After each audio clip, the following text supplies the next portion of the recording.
తాజాగా చేవెళ్లలో జరిగిన పార్టీపై వివాదం రాజుకుంది. ఈ వివాదంపై స్పందిస్తూ గాయని మంగ్లీ ఒక వీడియోను విడుదల చేశారు.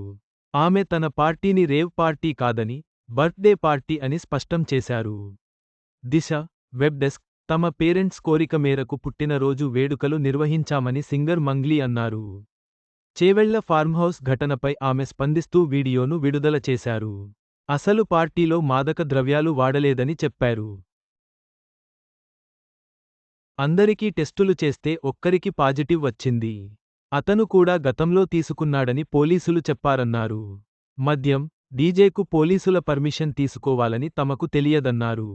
తెలిస్తే ఇలా జరిగి ఉండేది కాదని ఆవేదన వ్యక్తం చేశారు. ఆ పార్టీలో కేవలం తమ తల్లిదండ్రులు వారి మిత్రులు, తన మిత్రులు ఉన్నారని తెలిపారు. విదేశీ మద్యం కూడా పార్టీలో లేదని స్పష్టం చేశారు. తాను రోల్ మోడల్గా ఉండాలని అనుకుంటానని కానీ ఎలాంటి తప్పుడు పనులు చేయనని చెప్పారు.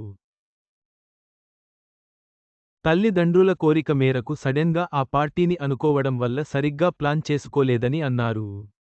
దయచేసి తనపై ఎలాంటి అభియోగాలు మోపవద్దని రిక్వెస్ట్ చేశారు. చివరగా, మంగ్లీ తన పార్టీపై వచ్చిన విమర్శలకు స్పందిస్తూ, తన తప్పులను అంగీకరించి, భవిష్యత్తులో ఇలాంటి సంఘటనలు జరగకుండా చూసుకుంటానని తెలిపారు.